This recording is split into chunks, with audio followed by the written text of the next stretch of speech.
Bonjour à tous, mesdames, messieurs. Vous n'avez pas prévu de bronzer. T'as des lunettes de soleil? On était bien, oui, j'ai des lunettes de soleil. Il manque plus que le parasol et la sable. Bonjour à tous. On est très heureux de vous accueillir. On a une petite heure pour discuter d'un sujet qui mérite débat, qui mérite beaucoup de réflexion. Et on va essayer d'y répondre avec un panel des sections que je ne vais pas tarder à vous présenter. La question d'aujourd'hui, c'est la haute couture ou le prêt-à-porter pour faire de la cyber. C'est ce que déclarait Vincent Strudel, le directeur général de l'ANSSI, lors du Forum InCyber de l'année dernière. Il disait en ouverture du forum: la démocratisation de la cybersécurité, en particulier auprès des PME, est un enjeu crucial car elles sont souvent vulnérables aux attaques malveillantes en raison de ressources limitées et d'un manque de compétences spécialisées.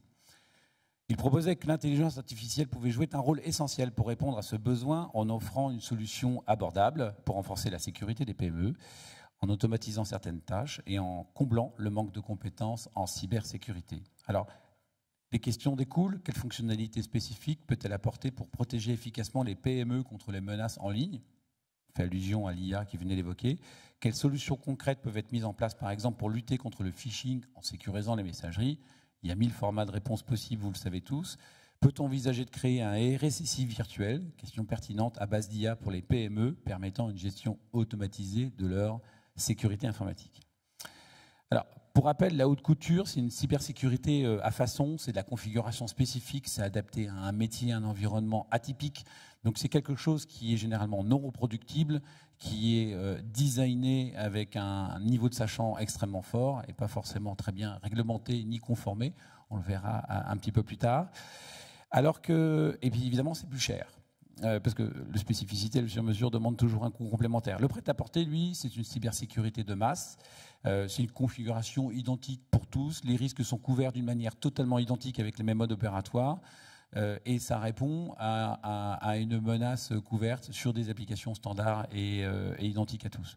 Alors, pas besoin d'exploitants connaissant le client ou le métier, parce que c'est quand même plutôt bien industrialisé aujourd'hui, surtout avec les outils next-gen. Et du coup, c'est moins cher. Alors, les deux peuvent être tentants. Pour pouvoir dérouler un petit peu la question, voilà, les questions, on a vraiment la chance d'avoir un grand panel, et je ne dis pas ça que pour les flatter, parce que vous allez voir que l'acculturation de chacun d'entre eux va être très complémentaire pour essayer de trouver une issue permanente. Lumna Duluc, bonjour, et merci beaucoup d'avoir accepté l'invitation. Vous êtes spécialiste de l'information et actuellement directrice du CLUSIF.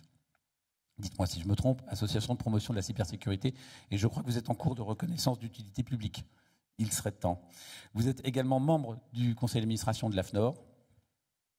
Non, j'ai pas ça. Non, de cybermalveillance, pardon. Voilà, c'est ça. Et du comité stratégique numérique de l'AFNOR. Voilà, j'avais à moitié faux. Et vous êtes auditrice de la première session nationale de l'IHEDN, majeure souveraineté numérique et cybersécurité. Et vous avez notamment préfacé l'ouvrage TPE et PME, les oubliés de la cybersécurité. Les questions dont on va débattre là concernent évidemment essentiellement le secteur des TPE, PME et pas spécifiquement les grands comptes qui ont des besoins très différents. François Lerec de Track Solutions, bonjour. Ah, t'es là, pardon. Bonjour. T'es là tout à l'heure, oui, ça bouge. Aidez-moi quand vous oui, ouais, alors, François, alors, ça fait 25 ans que vous exercez dans le monde du conseil et vous êtes l'un des auditeurs français les plus expérimentés sur l'ISO 27001. Je crois que depuis 2008, vous avez plus de 600 jours d'audit. Ce qui n'est pas rien. Vous êtes actuellement président de Trax, agence de conformité numérique, spécialiste de l'accompagnement aux certifications, justement, ça on le comprend. Alors du 22301, du 27001, du 27701, de l'HDS, il y en a tout un tas, avec plus de 200 certifications obtenues et maintenues par vos clients et qui regroupent un écosystème de plus de 35 experts, quand même. Le sujet de la conformité, c'est quelque chose qui est vraiment dans votre ADN et on va aller chercher chez vous quelques éléments de réponse par rapport à ça parce que la conformité, c'est pas forcément de l'agilité. Laurent Petit, vous êtes le RSSI de Verial. Bonjour Laurent. Depuis 2023, vous êtes tout neuf chez Verial, mais vous êtes tout vieux dans le monde de la cyber. Vous êtes membre du CESIN, vous faites partie du groupe Nice 2 et vous êtes administrateur d'une association, ladira.org, en région Rhône-Alpes et vous travaillez énormément à la sensibilisation et à l'éducation dans le secteur de la cybersécurité pour les TPE et les PME. Sébastien Viau, on ne vous présente plus, de Storm Shield. Vous avez plus de 20 ans d'expérience dans la cybersécu. Vous avez été chez des intégrateurs, des opérateurs et des sociétés de conseil. Vous avez travaillé aussi bien pour des infrastructures critiques que pour des PME locales. Au sein de StormShield, vous êtes cyber-évangéliste ainsi que directeur cybersécurité et management du produit, c'est bien ça? C'est ça. Et vous contribuez au développement des produits ainsi que de l'image de confiance de l'entreprise auprès de vos partenaires et de vos clients. Gaëtan Poncelin de Roucou, bonjour. Bonjour. Bonjour, vous êtes ancien élève de l'École normale supérieure et ingénieur en chef des mines. Vous êtes actuellement sous-directeur adjoint de la stratégie à l'ANSSI depuis septembre 2021 et vous étiez auparavant adjoint au sous-directeur du contrôle de l'AFA, l'agence anticorruption, en chef du département du contrôle des acteurs économiques ainsi que des fonctions d'expertise et d'encadrement à la DG entreprise à Bercy pour faire court. Est-ce que j'ai tout bon, tout juste? Bon, je ne suis plus adjoint depuis quelques mois, mais... D'accord. Pardon pour l'écart. Alors, vous l'avez compris, on a un panel avec un usage d'experts, de la prise à partie pour la sensibilisation au global. On a la chance d'avoir un acteur de l'ANSSI qui connaît bien le terrain. On a un constructeur français, ça a souligné, qui a eu des très très bonnes remarques dans la préparation de ce débat. Je vais commencer, Lumna, par vous interviewer maintenant. C'est vous qui ouvrez le débat.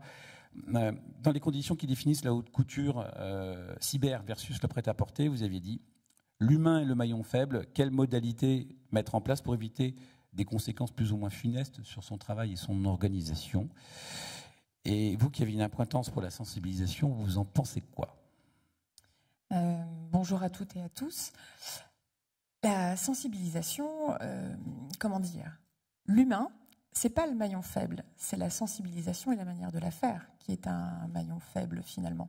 Parce que quand on regarde les formations que l'on fait aujourd'hui, quand les personnes rentrent en entreprise, elles répondent à des injonctions d'autorité, leur hiérarchie. Quand on dit à quelqu'un qu'il ne faut pas ouvrir une pièce jointe PDF ou cliquer sur un lien et que son obligation est d'ouvrir une facture ou de recruter des profils et des ressources et donc d'ouvrir des CV et des lettres de motivation de personnes qu'on ne connaît pas, finalement, peut-être que la sensibilisation devrait être un tout petit peu autre par rapport à la réalité du terrain. Donc, on se retrouve avec des personnes qui sont mal formées. Cette injonction. C'est pas une question d'être mal formé, c'est que on rentre chez soi. C'est un peu comme quand on va faire de la sensibilisation. Et est-ce qu'on veut rendre les gens plus sensibles? Non, on veut les rendre plus forts.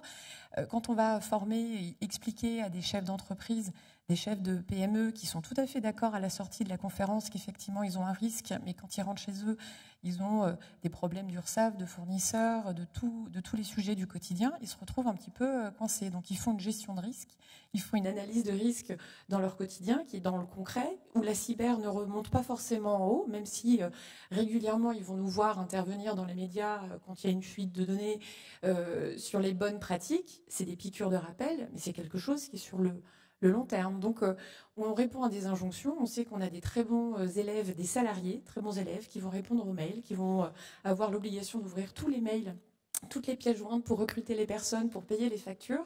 Et en même temps, on leur demande de faire très attention. Ce qui veut dire que, quelque part, les mauvais élèves, ceux que vous devez relancer par téléphone 3 fois ou leur envoyer un SMS pour avoir une réponse à ce que vous voulez, ces mauvais élèves-là, qui ne cliqueront jamais sur le lien de phishing que vous faites en test chez vous, vont pas être embêtés. Alors que le bon élève, oui. À vous entendre, on travaille tous dans un environnement miné, en fait. Oui, mais en fait, quand on fait les sensibilisations, on n'explique pas aux gens qui sont idiots parce qu'ils répondent aux mauvais messages. On essaye de leur expliquer qu'on va être tous à un moment ou à un autre vulnérables. On va être vulnérable parce que on est fatigué, on a peut-être un décès dans sa famille, un divorce, le petit dernier qui n'a pas fait ses nuits, 3 dossiers hyper importants, le patron qui appelle, enfin, on est sous pression. Cette pression-là nous rend vulnérables et quand on sait très bien qu'il ne faut pas cliquer sur le lien, c'est un peu comme quand on voit le danger, malheureusement on va le faire alors qu'on sait qu'il ne faut pas le faire. On y pense, mais on est sous pression. Donc il y a plein de choses à relativiser, ça veut dire que il faut accepter ce risque et pas condamner et blâmer le bon élève qui va cliquer sur le mauvais CV parce que par définition, il ne connaît pas forcément la personne qui est en face. J'entends bien, mais parfois c'est pratique de taper dessus sur la scène publique parce que ça montre l'exemple aussi, le sacrifice. Oui, c'est plus facile. Oui, c'est facile de dire qu'on est plus intelligent que les autres, mais c'est pas ça, à mon avis, qui va permettre d'expliquer ça. Enfin, aujourd'hui, si on veut sensibiliser tout le monde, si on parle nous de cybersécurité comme enjeu d'intérêt général, oui. Il faut que toute personne, tout salarié, tout citoyen comprenne le risque, accepte cette part de risque, cette vulnérabilité qu'il aura, ça sera un peu plus simple, même si ça ne sera pas une solution. Il faut quand même mieux l'appréhender. L'ingénierie sociale est donc une clé. Sébastien, alors en préparant la question, vous aviez 2 mots à ajouter à ça, je crois.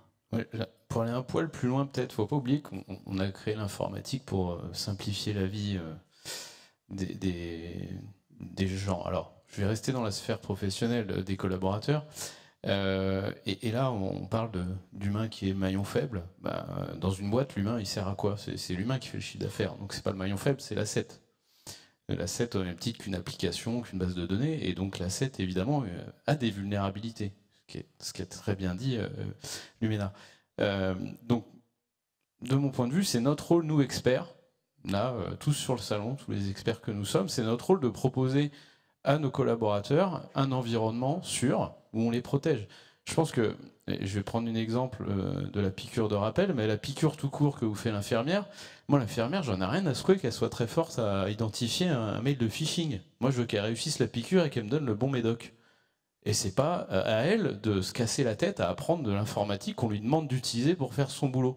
Ok, à vous entendre, donc la technologie serait un palliatif à la carence de la connaissance et de la formation? En fait, c'est pas une carence, on lui donne un outil. On lui donne un outil pour qu'elle travaille plus vite et qu'elle travaille peut-être mieux, en tout cas pour simplifier la vie d'autres personnes. Mais elle, son métier, c'est de soigner, c'est pas de faire de l'informatique. Donc l'outil, en tout cas, doit l'aider et pas la contraindre. Oui, bon, donc la connaissance et le transfert de la formation restent un cas nécessaire, mais du coup la technologie va jouer un rôle quand même essentiel pour pouvoir justement permettre à l'utilisateur de ne pas se faire blâmer, de faire son travail à priori en sécurité et donc déminer l'espace de travail. Sébastien, Laurent, pardon, j'avais une petite question. Oui. Dans le cadre de votre association, vous abordez comment la sensibilisation par rapport à ça? Alors, il y a un point que je trouve intéressant dans ce que ça dit Lumina et puis de ce qu'on dit Sébastien, c'est que la sensibilisation, finalement, si on la ramène pas aux exigences du métier, ça sert à rien. Moi, en tant que RSSI, quand je dis aux gens qu'ils doivent être sensibilisés, c'est la panacée pour eux. Enfin, ils en ont rien à faire, très clairement. C'est 2h, 2h30 de temps perdu et on peut se poser la question du format. Est-ce que c'est la bonne façon de prendre les gens, de les mettre dans une pièce pour leur expliquer les choses? J'ai une vie un peu différente de la tienne, Sébastien. Pour moi, aujourd'hui, leur expliquer qu'on les sensibilise pour protéger l'entreprise, ça marche pas. Très clairement, les gens n'ont pas grand-chose à faire de leur entreprise, ils sont pas attachés à leur entreprise. Et pour que ça puisse fonctionner, en fait, il faut les ramener à leur vie personnelle, à ce qui se passe dans leur vie de tous les jours. Dans l'entreprise, pour être très clair, j'ai de l'anti-spam de bonne qualité. J'ai des personnes qui sont là pour surveiller qu'il n'y a pas quelque chose qui se passe mal. J'ai des personnes qui sont là pour éventuellement corriger s'il y avait quelque chose qui s'est passé et qu'on a détecté, par exemple, qu'une identité est compromise. Dans leur vie de tous les jours, c'est absolument pas le cas. Et généralement, ce qui fonctionne bien, alors c'est encore une fois, c'est le retour sur la peur, mais c'est de leur expliquer. Moi, j'ai accompagné des amis qui se sont fait péter leur email, qui ont eu une usurpation d'identité, qui ont eu des crédits qui ont été pris à leur nom, et ensuite quand il faut aller expliquer à l'organisme de crédit que non mais c'est pas nous qui avons fait la demande, ça a été fait par un tiers, oui mais c'est bien votre adresse mail, oui mais si j'avais plus mon mail à ce moment-là. Et quand on ramène à ces éléments-là, en fait, il commence à y avoir une prise de conscience par rapport en fait à ce qu'est l'impact numérique. Dans la vie de tous les jours, moi je me balade très souvent, je fais des balades. On a appris parce que on a évolué qu'on pose pas une tente au pied d'une falaise. Parce que il y a des risques de chute de pierre, on a tout un ensemble de bons réflexes qu'on a acquis dans le temps. Ces bons réflexes, ils n'existent pas dans l'informatique parce que les gens, il y a un électronisme qui existe très fort. Tu parlais de l'infirmière qui est là pour faire une piqûre et tu as complètement raison. Son métier, c'est de soigner les gens. Son métier, c'est pas d'être une spécialiste de l'informatique. Et donc, ça va être de faire toute la communication sur pourquoi elle doit pas être une spécialiste, mais elle doit avoir un vernis suffisant pour être capable de détecter un certain nombre de choses. Tu disais que l'humain, pour moi, c'est pas le maillon faible. Une attaque, c'est un cerveau d'un attaquant contre un cerveau d'un utilisateur. Et la dernière personne qui va empêcher l'attaque d'aboutir, c'est l'utilisateur. Donc on communique toujours sur cet aspect-là. L'humain n'est pas le maillon faible. L'humain, c'est la personne qui, au final, va être capable d'empêcher l'attaquant d'aboutir. Sinon, il l'aurait déjà fait. Il n'aurait pas eu besoin d'envoyer un phishing, il n'aurait pas eu besoin d'envoyer une pièce jointe corrompue. Et donc, quand on replace ces éléments-là, les gens se sentent beaucoup plus investis. Si on vous dit, vous êtes nul, de toute façon, quoi que vous fassiez, vous êtes le maillon faible, d'un point de vue cognitif, vous n'apprendrez pas. Et donc, on essaye de se rapprocher de ces éléments-là. En synthèse, sur cette question, pas d'alternative, le compromis de la techno et de l'awareness reste indissociable. On peut En fait, aujourd'hui, à un moment donné, oui ou non. L'humain attaque et l'humain défend. Donc, si on part du principe que ce sera toujours un humain qui va générer quelque chose, même s'il utilise des moyens technologiques, l'IA est un formidable vecteur pour faciliter la fabrication de phishing. Au Japon, en ce moment, ils souffrent parce que jusqu'à présent, ils n'étaient pas beaucoup fichés, parce que faire des phishing en japonais, c'était excessivement compliqué. Ils souffrent parce que maintenant, les IA permettent de le faire, il n'y a pas de difficulté. Par contre, les humains qui sont là pour se défendre et pour se protéger, si on leur explique, ils y arrivent. Laurent, 99% des attaques sont dues à une erreur humaine. Ouais. Donc ça sous-entend d'abord que la technologie elle n'est pas capable de compenser ce taux à la réduction et qu'aujourd'hui il n'y a que l'ingénierie sociale qui peut donc être le dernier maillon de la résilience d'une société. Je vais compléter. 99% des attaques qui ont abouti en sont dues à une erreur humaine. Maintenant, on va regarder toutes les attaques qui n'ont pas abouti, qui sont dues ou qui ont été contrées par une action humaine, parce qu'on a bien configuré certains éléments de sécurité, ou tout simplement parce que les utilisateurs, par la sensibilisation, ont été capables de couper ces éléments. Celle-là, on ne les voit pas parce qu'elle n'impacte pas l'entreprise, donc c'est pas celle-là qui nous intéresse. C'est pas celle-là qui nous intéresse, mais encore une fois, la sécurité, on prend souvent l'image de l'oignon, c'est plusieurs couches. Qu'une couche vienne à faillir, c'est pas forcément très grave à partir du moment où j'ai d'autres couches derrière. Et donc aujourd'hui, tout notre travail en tant que RSSI, ça va être de nous poser sur nous dire, vous faites tous de l'analyse de risque, je pense. Si cette mesure vient à tomber, quelle est la mesure d'après et qu'est-ce qu'elle va me permettre de mettre en place? Donc aujourd'hui, on est vraiment dans cette approche-là. Pour moi, très clairement, si on veut augmenter l'awareness des collaborateurs, leur dire que quoi qu'il se passe, ce sont eux le problème, ça ne marchera jamais. Ah, ok, mais ça c'est une forme de communication effectivement qu'il ne faut pas privilégier. On a tous des enfants, je pense que quand on leur explique qu'ils ne sont pas gentils, qu'ils ne sont pas bien, ils ne font pas les choses correctement, ils continuent. Si on est si on leur amène un peu plus de valeur, si on leur montre ce qu'ils font bien, ça marche tout de suite. Ah, mais je suis complètement d'accord. D'ailleurs, Marley comprend tout avec la croquette, donc ça fonctionne aussi comme ça. Sébastien, dans la préparation de nos échanges, on avait évoqué le pragmatisme. Alors, vous disiez que beaucoup de pragmatisme en implémentant des actions surtout simples et pratiques. Très bien. Est-ce que le pragmatisme ne serait pas justement la haute couture, à contrario du prêt-à-porter, qui industrialise un modèle figé, répété et donc exposé? Alors déjà, moi, les croquettes avec mes enfants, ça marche pas. Oui, mais je parlais de Marley. Tu n'écoutes pas. C'est amusant, là. Tu peux répéter, tu as dit figé? Alors oui, est-ce que le pragmatisme ne serait pas justement la haute couture, à contrario du prêt-à-porter, qui industrialise un modèle figé? Parce que quand on a donc pour toi, le prêt-à-porter, c'est figé déjà? Quand je vais chez McDo, j'ai toujours le même burger, quel que soit le McDo dans lequel je vais. Alors quand je vais dans un restaurant gastro et que je commande un burger, il est toujours différent. Donc j'ai bien un burger dans les deux cas, mais dans un cas c'est toujours le même, et dans un autre cas il est toujours différent. Mais est-ce qu'il est figé pour autant? Est-ce que la recette ne change pas sans que tu le saches? Alors, la recette avec d'autres fournisseurs, dans le gastro, et c'est justement ce que je vais chercher. Et tu parles aussi de répéter. Et le dernier mot, c'était exposer. Exposer. Je pense que je vais te prendre un exemple assez simple que j'ai eu il n'y a pas longtemps. Quelqu'un est venu me voir et m'a dit, regarde, j'ai un nouvel algorithme de chiffrement là, que je viens d'inventer. Il est super, il est résistant post-quantique, et puis il est vachement plus simple que les autres. Donc il est venu me proposer quelque chose de sur mesure, qui n'avait jamais été répété et qui n'est pas du tout figé. Et c'est marrant parce qu'il y a l'ANSSI à côté là, qui me dit surtout, vous utilisez IPsec-DR, c'est quelque chose qui est figé depuis 15 ans et répété depuis des millénaires. Donc, pour moi, dans notre métier, le côté alors figé, avec quand même des petites variations de correction de vulnérabilité, d'adaptation. Ça sous-entend qu'on a une adaptation qui est très faible. Ouais, ok, voilà, on est d'accord. Et répéter, pour moi, répéter, c'est une garantie de bon fonctionnement, c'est une garantie de fiabilité, de robustesse dans nos métiers. C'est pas pour autant qu'on peut pas avoir derrière des systèmes adaptatifs. Je pense à la threat intelligence. Tu peux avoir un moteur de détection qui est figé, qui est répété, et tu sais qu'il est efficace. Pour autant, tu l'alimentes avec des données en continu. Et ça, c'est à la fois figé, et à la fois évolutif, et à la fois, ça reste du prêt-à-porter parce que tu n'as rien à faire. C'est quelqu'un d'autre qui te l'alimente, ton moteur. Ce sont des experts, ce sont des professionnels. Je te donne un autre exemple. Est-ce que tu vas préférer acheter un véhicule qui a été construit par quelqu'un dans son garage à partir d'un kit en bois, ou est-ce que tu vas aller chez Renault, Peugeot, dans des usines où tout est collé, répété, figé? Je pense que tu auras plus confiance dans les freins de ta Renault que dans les freins du monsieur qui a construit la voiture dans son garage. Donc tu as vraiment cette notion de qualité, cette notion d'éprouver, cette notion aussi de collecter les expériences passées. On va parler de la route d'Hemming, mais l'amélioration continue dans nos métiers, c'est indispensable. Et quand tu es sur du prêt-à-porter, tu améliores en continu ton système, tu améliores en continu tes protections, tu améliores en continu ta qualité, encore une fois. Oui, mais on n'a pas tous les moyens de se payer du prêt-à-porter. Du coup, il va falloir concilier un peu les deux. Non, justement, le prêt-à-porter, tu as les moyens. C'est moins cher. Une TPE, elle n'a pas forcément les moyens d'avoir du prêt-à-porter, d'avoir du conseil. Tu confonds pas avec le sur-mesure, là? Ah non. Ah oui, le sur-mesure, c'est plus cher. Hein. Tu vois, tu suis. Tu vois, oui, mais du coup, je t'ai eu. Donc, du coup, le prêt-à-porter, en plus, c'est moins cher. En plus, il est moins cher parce qu'il est industrialisé. C'est beaucoup moins cher d'acheter un vélo qui est fait à la chaîne que quelqu'un qui fait ton vélo sur mesure. Pour tous ceux qui cherchent des vélos, vous l'avez constaté. Donc, pour moi, tu as tous les avantages dans le prêt-à-porter, à la nuance que, effectivement, il y a des cas particuliers où le prêt-à-porter n'est pas adapté parce que l'applicatif n'existe qu'à un endroit, il a été fait sur mesure et donc ton prêt-à-porter ne va pas s'adapter. Et encore une fois, c'est vraiment très rare. Ça reste du...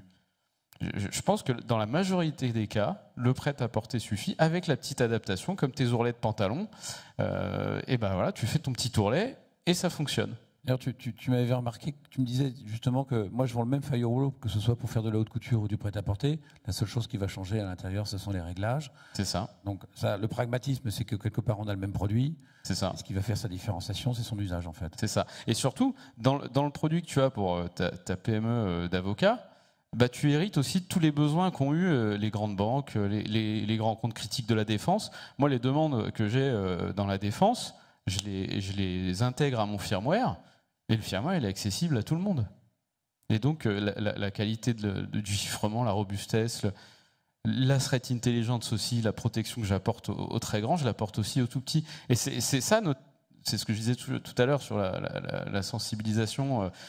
Leur métier, eux, c'est d'être avocat, c'est d'être dentiste, c'est d'être médecin. C'est pas de faire de la sécu. Et nous, notre rôle, notre devoir, même notre mission en tant que société, c'est de protéger tout le monde. Fais attention, je crois qu'il y a quelques avocats dans la salle. François, vous qui mettez en place des gouvernances dans les règles de l'art, comment est-ce que vous conciliez l'aspect humain dans vos actions et la rigueur de vos gouvernances et de vos conformités?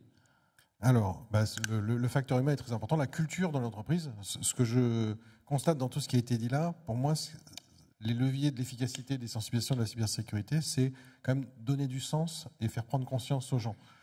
Il y a plusieurs types de populations. Si on prend des TPE, des PME, il y a les patrons. Les maintenant, on a parlé. Ils ont plein de risques à gérer, plein de choses à gérer, et pas que la cybersécurité, mais c'est quelque chose qui peut aujourd'hui être très conséquent. Et puis il y a le reste des collaborateurs qui ont été évoqués. Dans notre métier, nous conseiller les entreprises, alors parfois pour des certifications, puisque les marchés où les clients parfois les demandent, les imposent. On en avait parlé, France. On y va rarement par plaisir ou par vocation. Ou que ce soit pour utiliser ces outils-là pour trouver son cadre de gouvernance de la sécurité en conformité, plus ou moins. C'est très important de donner du sens. Pour moi, une TPE, une PME va évidemment avoir du mal à se payer des solutions sur mesure. Et on peut mettre le conseil dedans. Nous, notre approche, c'est d'aider l'entreprise à faire son introspection pour ne pas se tromper sur ses risques.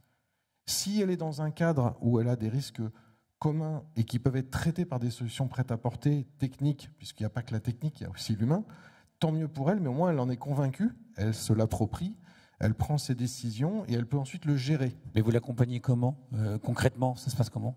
Alors nous concrètement, dans nos démarches, on fait un état des lieux. Rapidement François, hein, rapidement. Hein, parce oui, que ça peut durer. On fait un état des lieux, mais sans être exhaustif.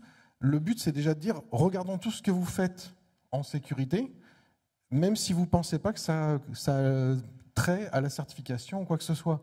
Parce que vous ne pouvez pas nous dire que vous ne faites pas de la sécurité aujourd'hui, ça voudrait dire que vous faites tout ce qu'il faut pour que vous soyez le plus vulnérable possible. Donc on regarde déjà l'existant, on regarde ce qui a été fait, on regarde comment ça a été fait, et ensuite on essaie d'adapter ça en le confrontant à un cadre qui va permettre d'être homogène. L'efficacité de la sécurité par rapport à des objectifs sera d'autant plus efficace qu'elle est homogène, sinon elle sera toujours du niveau du maillon le plus faible. L'analogie que je prends souvent, c'est qu'un château fort à 3 côtés, avec des murs très fortifiés sur 3 côtés, ça ne marche pas trop, et puis les dégâts des eaux, ils viennent toujours à un endroit où la fuite peut aller. Donc il vaut mieux effectivement considérer tout ça, et repartir de quelque chose qui a plus de chances de faire sens pour les personnes. Et un patron, à un moment, il sait ce qui est vital chez lui, et il sait ce qui est éventuellement exposé à l'informatique. Et c'est comme ça qu'on travaille. Du coup, vous faites du sur-mesure à chaque fois? Dans le conseil, on fait nous que du sur-mesure, mais pour qu'effectivement ça puisse rentrer dans les ressources d'une entreprise, on fait des actions très chirurgicales, très précises. Donc on accompagne sur la durée, mais en fait on transfère et on les aide à travailler par eux-mêmes sur leur sujet et on les débloque quand il faut, plutôt que de faire des accompagnements au long run, en régie, avec des coûts très... On vient vraiment doser, c'est plus une forme de coaching, de partenariat, sur lequel ils ont la main, et c'est eux qui, éventuellement, nous appellent en complément. Mais dès qu'ils sont mûrs, ils reprennent la main, ce qui leur permet de garder des ressources pour pouvoir acheter du prêt-à-porter. En synthèse, à chaque fois que tu vends en Clio, tu dis que celle-là, elle est spéciale parce qu'elle a une option que les autres n'ont pas, quoi. Toute entreprise est différente, mais après, on s'efforce, nous aussi, dans notre métier, par des normes qui sont aussi des travaux d'experts entre pays éprouvés, d'utiliser ces leviers-là pour arriver plus vite au Pareto ou à la bonne vision des caractéristiques de sécurité qu'il faut mettre en œuvre dans une entreprise. Une TPE peut avoir des risques très spécifiques, une grande entreprise peut avoir des risques très classiques, mais évidemment, dès qu'on a réussi à démontrer qu'on est dans un cadre où on peut avoir du prêt-à-porter, c'est quand même beaucoup plus simple de pouvoir savoir quoi acheter, quoi faire, et en gérant ses risques. Gaëtan Poncelin-Drocourt, vous avez dit en préparant la table qu'un grand nombre de la cybersécurité n'est pas nécessaire pour s'assurer une expertise exceptionnelle. J'avais retenu cette phrase-là. Est-ce que c'est pas reconnaître que les acteurs européens, toujours plus petits que les gros américains, sont donc tout aussi bons, pour ne pas dire meilleurs, et peut-être moins prêt-à-porter, dirions-nous? Alors, moins prêt-à-porter, je ne sais pas. Je pense qu'on a aussi bien des acteurs au niveau européen qui sont capables de faire du prêt-à-porter que de la haute couture, que des acteurs outre-Atlantique, outre-Manche ou bien plus loin à l'Est, en Asie. La question, c'est quand on doit acheter une solution, quand on doit acheter une prestation de conseil, est-ce qu'on veut acheter un nom ou est-ce qu'on veut acheter quelque chose qui corresponde à notre besoin? Et en cyber, c'est vrai pour la plupart des risques en fait. Le nom, c'est bien, c'est sympa, j'ai un beau costume Gucci, mais en fait, je n'ai pas forcément besoin de porter du Gucci. Le bespoke, ça marche très bien, les noms ne sont pas connus, mais il y a aussi du prêt-à-porter qui est de très très grande qualité. Donc la question n'est pas d'acheter le nom, la question est d'acheter quelque chose qui correspond réellement à mon besoin. Je vais vous dire un grand secret qu'on a à l'agence, il est tellement secret qu'il est public. Si vous regardez les noms des prestataires qu'on certifie, qu'on qualifie au niveau de l'agence, des solutions qui sont également présentes sur les sites de l'agence, il n'y a pas beaucoup de grands noms. A priori, si on le trouve sur les sites de l'agence de l'autorité nationale, c'est qu'ils ne sont pas mauvais. Enfin, en tous les cas, j'espère, sinon on s'est planté. C'est plutôt une bonne nouvelle, mais je ne crois pas que vous soyez planté, non, a priori.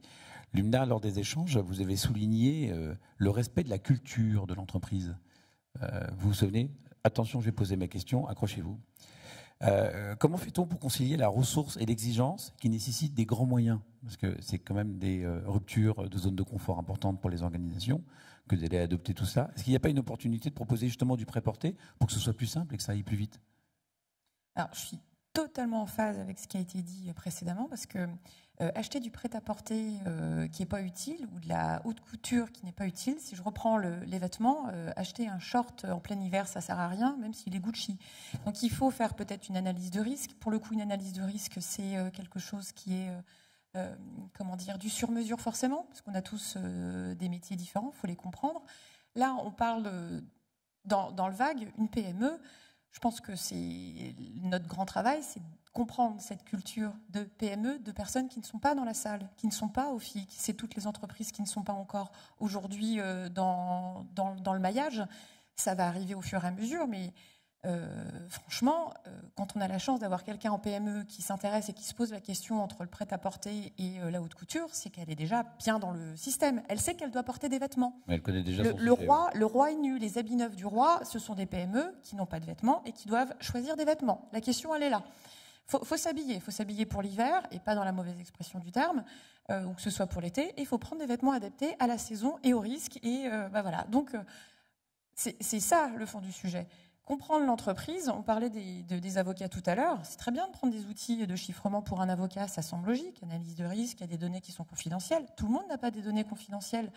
La grande entreprise de plomberie qui est à côté, qui emploie plein de gens qui sont sur le terrain, ils n'ont peut-être pas les mêmes besoins que quelqu'un qui est dans un bureau derrière un ordinateur et qui gère des chiffres confidentiels, enfin des données. Sauf si elle fournit les robinets pour la centrale nucléaire d'à côté. Et ben voilà, donc ça veut dire qu'il faut faire une analyse de risque et savoir ce que l'on fait. Et des fois, c'est aussi faire prendre conscience que les chefs d'entreprise de PME, elles ont 0 budget, elles ont 0 personne pour le faire, et elles ont 0 priorité.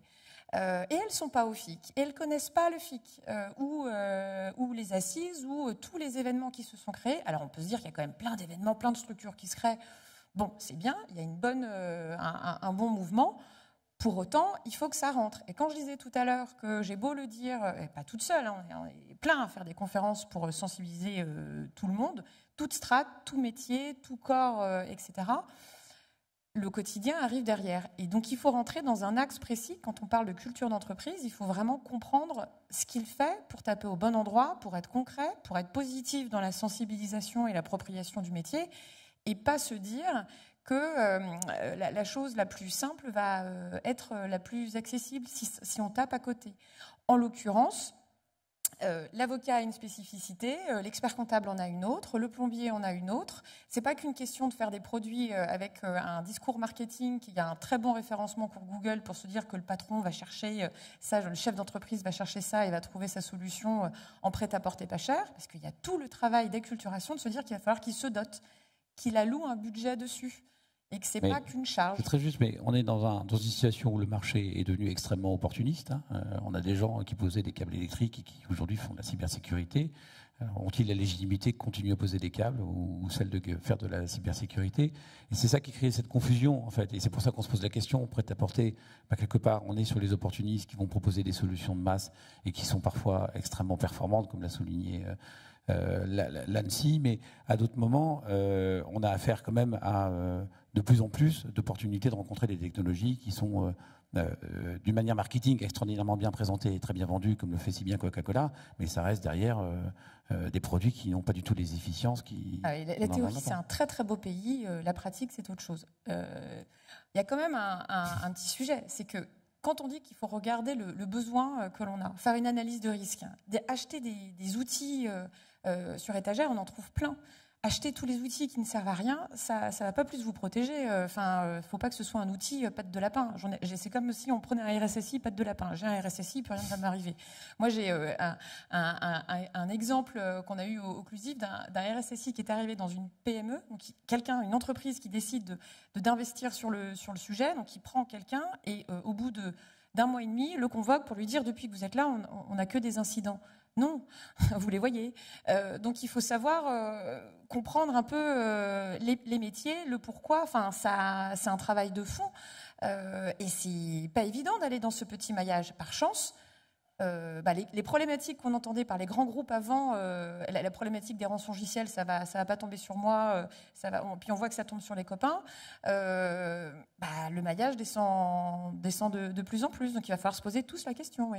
À vous écouter, je reviens à la question prêt-à-porter ou de couture. Il ne faut pas oublier ce fil. Hein. J'ai parlé des vêtements. Non. C'était bien vu. La démarche, c'est d'essayer de trouver le verbatim avec vous 5 qui permettent de dire à notre auditoire, j'ai à peu près compris le sens de la démarche dans l'identification de quelque chose qui serait du prêt-à-porter ou de la haute couture. Sébastien l'a dit, moi je vends le même produit, c'est l'usage qu'on en fait qui fait que ça peut être de la haute couture ou ça peut être du prêt-à-porter. Quelque part, on a le même steak haché, c'est la sauce qui va changer. Si on reprend l'analogie avec le hamburger. D'un autre côté, on n'arrête pas de dire que la sensibilisation est déterminante. D'un autre côté, j'en ai un qui fait de la gouvernance et qui met en place des principes et des règles qui n'ont pas forcément de l'agilité. Et j'ai une autorité de régulation cyber qui est l'ANSSI, qui va proposer tout un ensemble de référentiels qui sont de plus en plus destinés aux PME et aux TPE, parce que la directive Nice 2, et vous allez y venir tout à l'heure, va les obliger de se conformer avec des principes de sécurité qui sont aujourd'hui imposés à des grands comptes ou qui sont des OIV ou des ESE. Alors c'est très bien pour la résilience au niveau national, mais ça va être très compliqué pour ces petites structures ou ces moyennes structures. Comment est-ce que je rassure ces organisations-là qui n'ont pas forcément un RSSI parce qu'elles n'ont pas la dimension? Je prends une boîte de 150 personnes, elle n'a pas de RSSI, elle a généralement un patron d'exploitation, un ou deux tech, un partenaire qui les aide de temps en temps, qui est le SN du coin, et ça se limite à ça. Comment on fait passer le message? C'est pas obligatoire d'avoir un RSSI. Je crois pas. Hein, Non, mais un expert qui a un non, minimum de notions. Est-ce que c'est un de expert qu'on sécurité doit avoir ou est-ce que c'est tout le monde qui doit prendre en charge? Je pense que c'est quand même beaucoup plus simple de parler de cybersécurité dans une entreprise avec un tout petit nombre que dans un grand groupe pour être sûr de toucher tout le monde, parce qu'on les croise beaucoup plus facilement, même s'il y a un peu de télétravail. Ça dépend des sujets. Enfin, c'est une culture d'entreprise, c'est chacun qui doit aussi y contribuer, la résilience de la structure. Enfin, même si, tu le disais tout à l'heure, on n'est plus vecteur, on ne peut pas imaginer que tout le monde porte le poids de l'entreprise et se sent impliqué, etc. Plus on est dans des structures qui sont petites, c'est l'humain qui joue et c'est le fait de se dire qu'on va travailler avec c'est pas des collaborateurs, ce sont des proches du quotidien. On passe 8 heures au moins avec eux. Il y a quand même des interactions qui se font. Dans les entreprises PME, les grands groupes, en plus à l'international, c'est compliqué, les fuseaux horaires, les sites, etc. On peut imaginer des choses un peu plus constructives. On n'est pas obligé d'avoir un RSSI qui le pilote. Il faut que ce soit diffusé dans chacun des postes, mais utile. Comme pour les outils, il faut véritablement que chacun sache qu'est-ce qu'il a à protéger, qu'est-ce qui est primordial dans sa structure. Pour cette résilience-là, c'est le meilleur connaisseur de l'actif. On parle de knowledge management. Le savoir, c'est souvent ce que j'appelle moi l'or blanc, ceux qui étaient là depuis très longtemps, qui ont ces cheveux blancs et qui savaient fonctionner avant le numérique, presque. C'est cette valeur-là qu'il faut valoriser. J'entends. Donc ça veut dire qu'en tout cas, le message, il doit toujours être sur mesure et jamais en prêt-à-porter. Laurent, attention, la question est piège. Je vais vous mettre en opposition avec François et un petit peu avec Gaëtan Poncelin-Drocourt, vous allez comprendre. Mais il dit qu'il fallait se concentrer sur l'atteinte de l'objectif, c'est-à-dire l'essentiel, et maîtriser les risques de sécurité de l'information plutôt que sur les méthodologies référentielles ou normes. Alors on en revient à la notion de pragmatisme qui va effectivement parfois court-circuiter des processus de contrôle qui rassurent l'audit, mais qui sont dans business assez contraignants ou pas efficaces.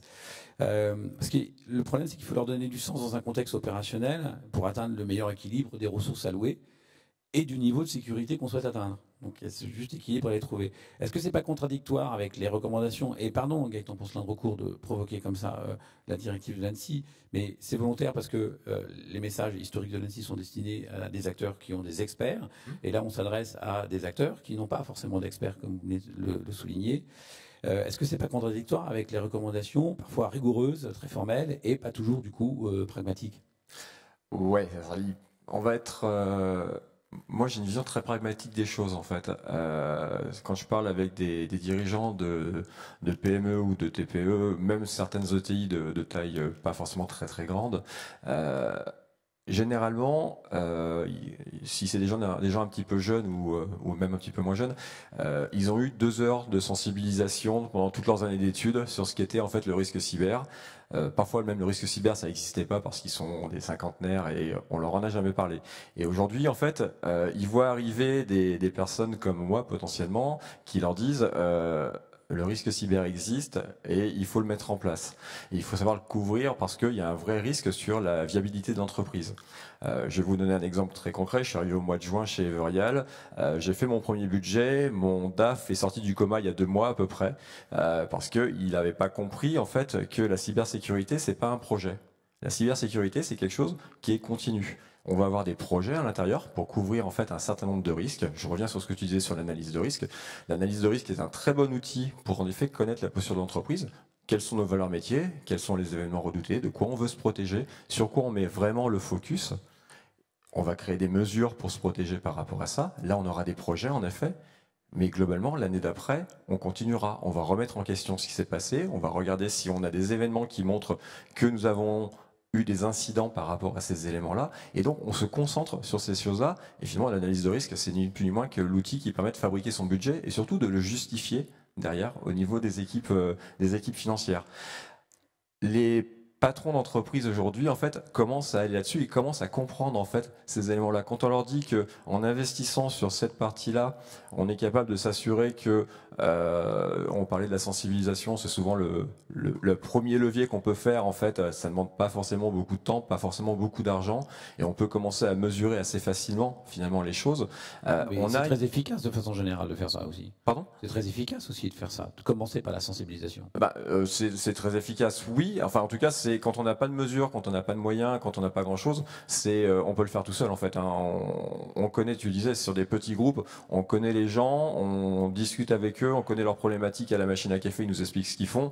Le rôle du RSSI, je suis pas tout à fait d'accord avec toi, Lumina, je le sens, moi je le trouve, et forcément à juste titre, absolument essentiel parce que il y a besoin d'avoir un pilote, mais il y a surtout besoin d'avoir quelqu'un qui est transverse, qui est polyglotte, qui parle les métiers de tous les métiers de l'entreprise, les métiers la langue du dirigeant, la langue des différents métiers, qui est capable d'aller parler avec des experts derrière, parce que il y a un moment donné, en fait, on ne sait pas faire, donc tout simplement, on va aller taper des prestataires, des gens comme Sébastien. Si je vais voir Sébastien pour lui demander, en fait, aujourd'hui, du firewalling, je vais avoir un discours qui est technique, il faut que je sois capable de le comprendre et de mettre en relation avec les bonnes personnes à l'intérieur de l'entreprise pour pouvoir s'en sortir. Je dis pas qu'il en faut pas, Ouais. qu'il n'est pas obligatoire. C'est-à-dire qu'il y a des entreprises de 100 salariés, en règle générale. Enfin, il y a quand même encore des structures où ils ont l'externalisation de leur informatique. Ouais. Donc tout est externalisé, mais oui, si on en a un, c'est bien, mais il n'y a pas une obligation à en avoir un. Pour l'instant, j'attendrai de voir la transposition,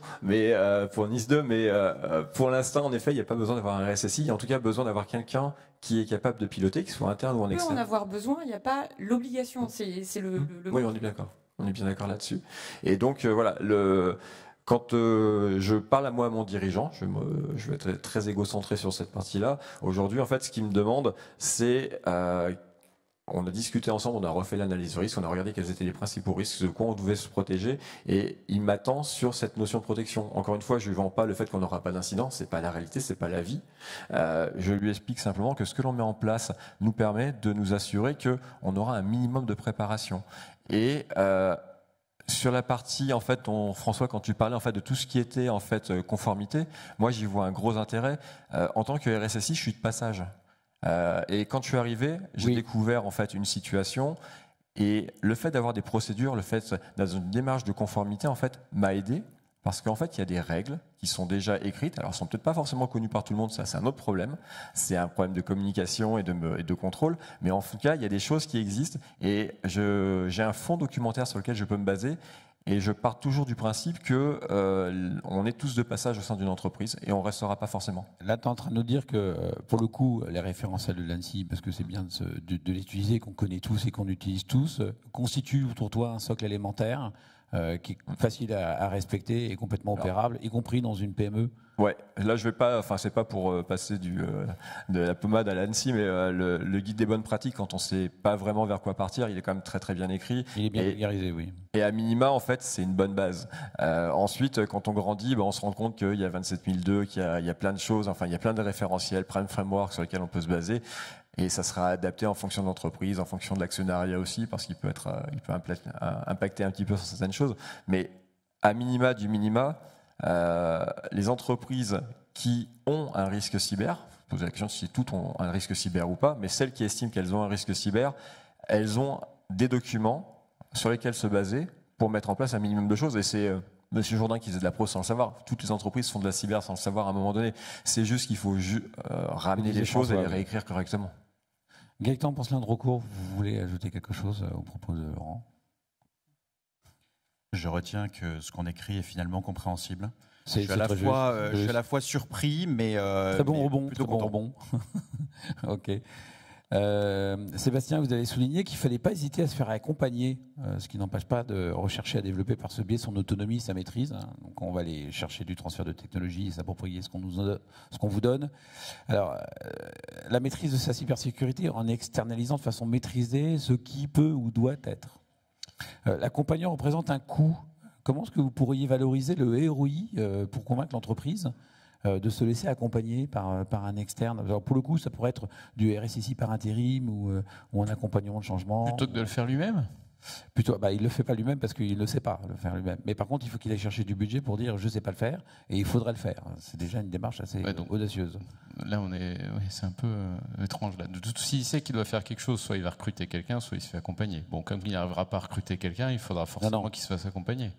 Je prends les cas des PME de 200-300 personnes. Voilà. On a un responsable d'exploitation, ça fait 20 ans qu'il pose des serveurs et des applications. Il n'a jamais fait de cyber de sa vie. Ouais. Il sait que c'est un sujet qu'il ne va pas maîtriser. Il a besoin d'accompagnement. Donc il a besoin d'aller chercher du budget. Comment est-ce qu'il va expliquer le bien fondé de ce budget en termes de ROI, pour pouvoir d'abord obtenir son enveloppe et convaincre son exécutif que c'est une nécessité, alors que jusqu'à présent, il ne l'a jamais fait? Alors déjà, je vais rejoindre là mes camarades. Si ça doit venir de lui, c'est qu'il y a un problème déjà. Ça doit venir du dirigeant, ça. C'est le dirigeant qui maîtrise le risque de son entreprise. Sans forcément faire d'analyse de risque, le dirigeant, il sait qu'il a des risques d'accident du travail, qu'il a des risques de fuite d'informations, etc. Et qu'il a un risque de sécurité informatique. Tu penses qu'un responsable d'exploitation n'a pas la légitimité dans l'histoire de l'entreprise de dire à un moment donné, il va falloir qu'on gère le risque? Si, il a la légitimité de remonter le point. Après, la décision finale, c'est le dirigeant. Et pour moi, ça doit venir du dirigeant. Bon, oui, il faut le convaincre. Et qu'il lâche. Il faut le convaincre. Non, enfin, s'il n'est pas. Cette notion de faut le convaincre, elle me perturbe.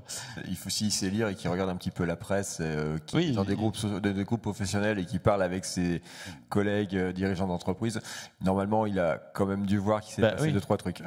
Donc pour moi, il ne faut pas le convaincre. Par contre, après, une fois qu'il a mis son budget, la réalité, c'est qu'est-ce qu'il fait avec ce budget?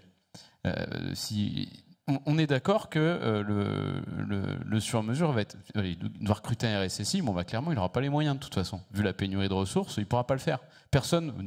Aucun expert voudra aller bosser pour lui parce que ça n'aura pas assez d'intérêt pour l'expert. Et de toute façon, il devra forcément se tourner vers son prestataire, comme il le fait d'ailleurs pour gérer... il se tourne bien vers quelqu'un pour acheter ses logiciels. Il ne fabrique pas son OS lui-même. Il l'installe rarement lui-même et il met rarement en cloud lui-même. La personne locale va plus s'occuper du quotidien, de la MCO, MCS éventuellement. Ce que j'entends, c'est que son partenaire, au prétexte qu'il vend de l'informatique en général, du serveur, de l'application, du réseau, il a la légitimité lui aussi à ce moment-là de lui vendre de la cybersécurité. Est-ce que ce n'est pas justement mettre en avant l'opportunisme sur un métier qui nécessite, vous l'avez dit tous ensemble, être polyglotte, c'est-à-dire avoir une expérience pluridisciplinaire, une maîtrise de l'ensemble des enjeux et du contexte d'une entreprise qu'une ESN n'a pas forcément? Non, l'enjeu justement, c'est de ne pas rester fermé sur ce cercle d'experts qui seraient les seuls à pouvoir intervenir.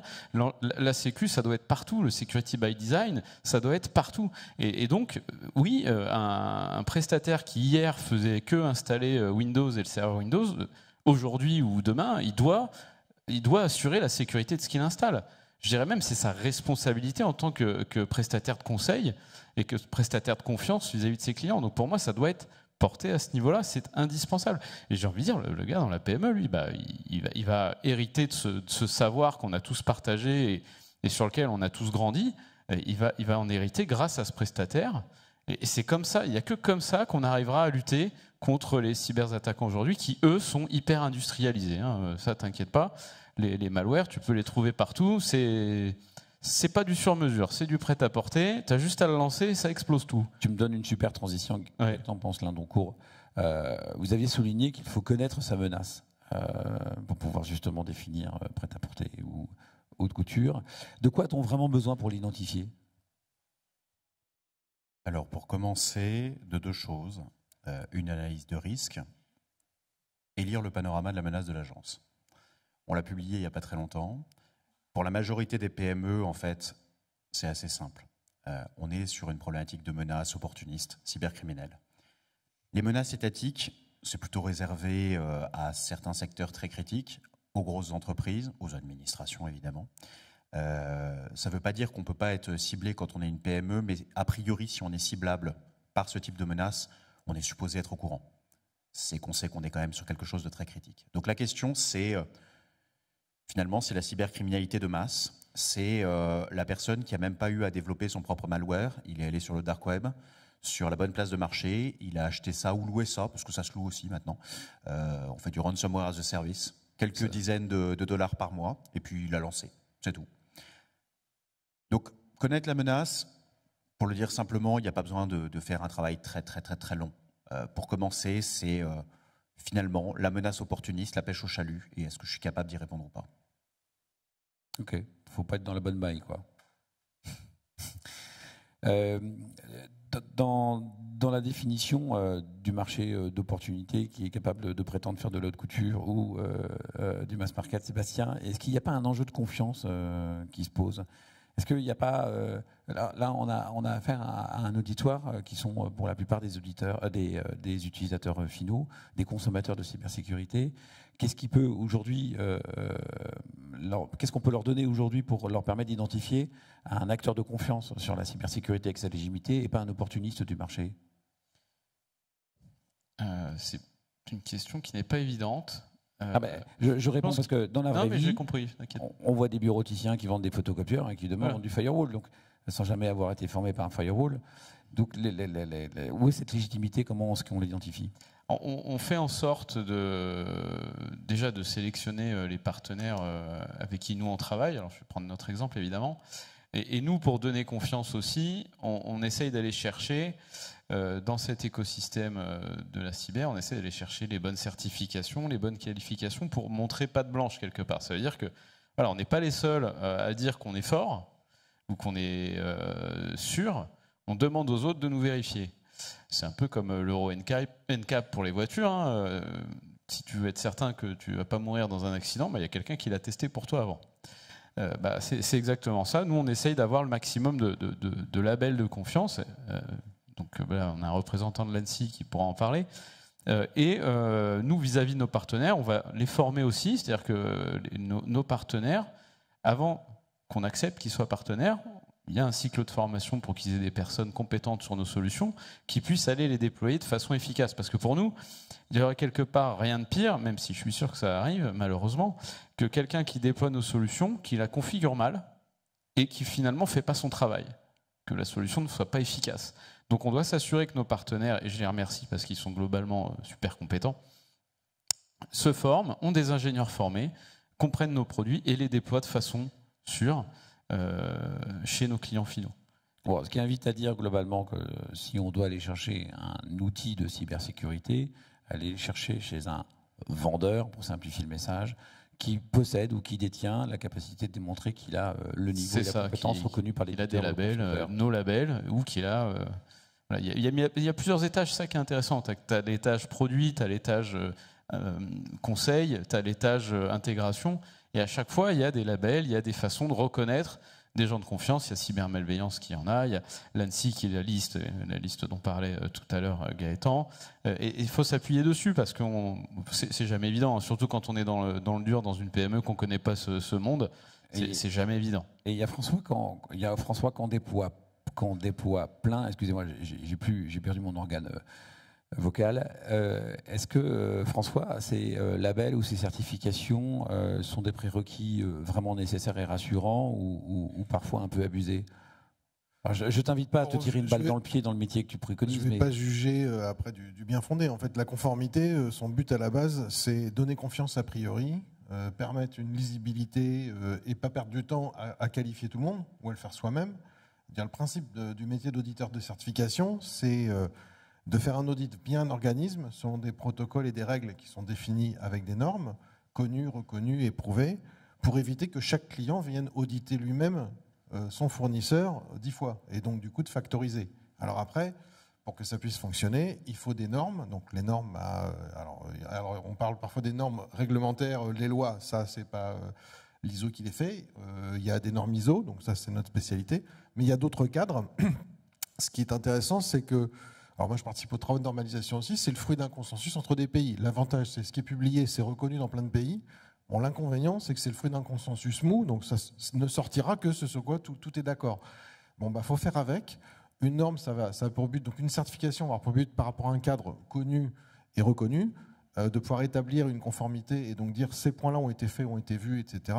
Sachant que la norme ISO 27001 dont on parle pour la cybersécurité, elle ne dit pas comment faire, elle va dire quoi faire.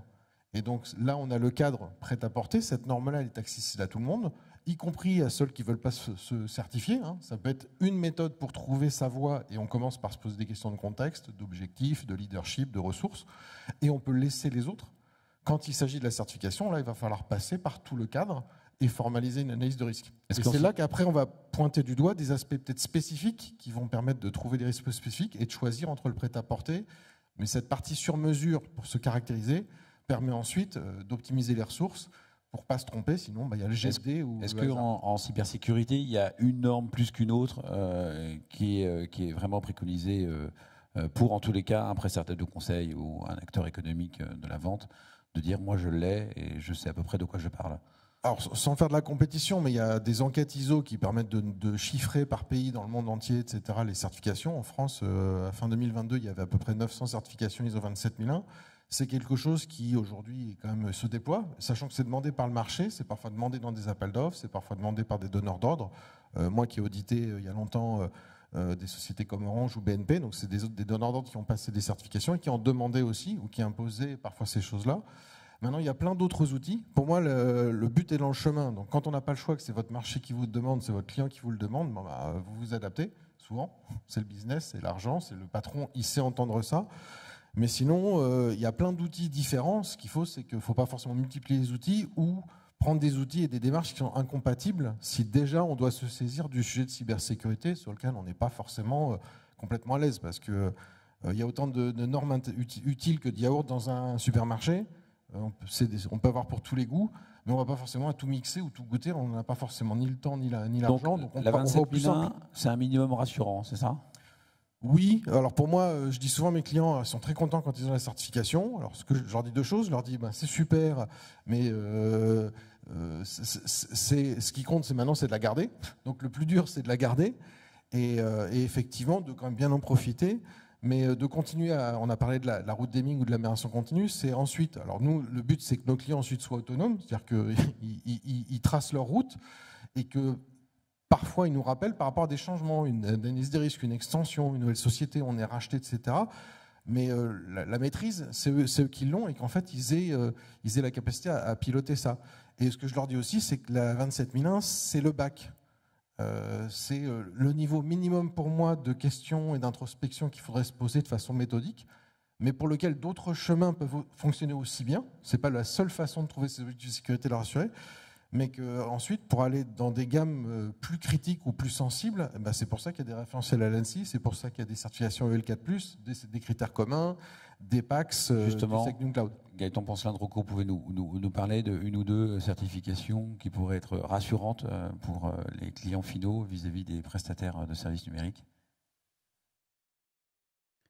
Toutes les certifications de l'agence. Non mais n'exagérez pas, le but du jeu, c'est d'avoir un prérequis minimum sur lequel au moins on peut se dire, bon, je ne m'adresse pas à un vendeur de baguettes qui a décidé de faire du numérique demain. Ça dépend ce que vous voulez faire. Si l'idée, c'est effectivement de commencer à appréhender le sujet, l'ISO, c'est très bien. Ça permet déjà de se poser un certain nombre de questions. Ça permet de tracer un chemin. Et effectivement, la question, ça va être comment on continue derrière. Si l'idée, c'est de se faire accompagner sur des problématiques un peu plus spécifiques, je dirais qu'il y en a deux essentiellement en ce qui concerne les certifications de l'agence. Ça va être PACS et PACI. Parce qu'après, alors... Vous pouvez brièvement nous décrire les deux? Oui, c'est les prestataires d'audit et les prestataires d'accompagnement. Le sujet derrière, c'est quoi? C'est de s'assurer qu'on ait des entités qui soient conformes à un certain référentiel. Et en plus, ces prestataires-là, comme on les a sur le site de l'agence, globalement, on les a quand même pas mal triturés. Donc on sait que c'est des gens qui sont réellement sérieux au-delà d'une conformité simple à un référentiel. Si vous avez d'autres problèmes après, si vous voulez aller plus loin, mais là c'est uniquement dans un second temps, si vous voulez aller plus loin sur la détection, on a des P10 par exemple, les prestataires de détection d'incidents. Si vous êtes dans le cadre d'une remédiation, on a les PRIS. Mais globalement, premier niveau, notamment pour les PME, c'est soit de l'ISO, soit en ce qui nous concerne pour les référentiels de l'agence, les PACS et les PACI. Avant de conclure et de passer aux questions, parce que c'est fascinant et ça va vite, concernant la NIS 2, la transposition est très attendue, et il y a énormément d'entreprises qui n'étaient pas soumises à une soumission justement de conformité ou de réglementation, parce qu'elles étaient dans des cadres opérationnels qui ne répondaient pas à ces principes de conformité. Demain, une petite TPE ou une petite PME, je suis bien placé pour le savoir, parce qu'en Suisse, on a des petites boîtes de 10 personnes qui fournissent un composant qui fait que les avions décollent tous les jours, donc vous voyez, ça ne tient pas grand-chose parfois, vont devoir se soumettre à des niveaux de sûreté, de conformité, qui sont aussi bien exigibles pour un très grand compte très sensible que demain pour la petite TPE de 10 personnes. Comment est-ce qu'on va pouvoir leur imposer ça sans que ça les fasse exploser ? Alors, première chose, les TPE, sauf dans le cas extrêmement particulier des TPE qui seraient déclarés OIV et pour lesquels il n'y a rien qui change. Il y en a très peu, oui. Voilà. Les TPE ne sont pas assujettis à NIS 2. Donc la question, c'est plutôt une question de relations contractuelles avec leurs clients. Ça ne va pas changer ça, parce qu'on a identifié des petits prestataires de 20-30 personnes qui ne répondaient pas aux critères financiers, etc., de la NIS 2 et qui finalement fournissent un composant stratégique de la dissuasion nucléaire ou autre.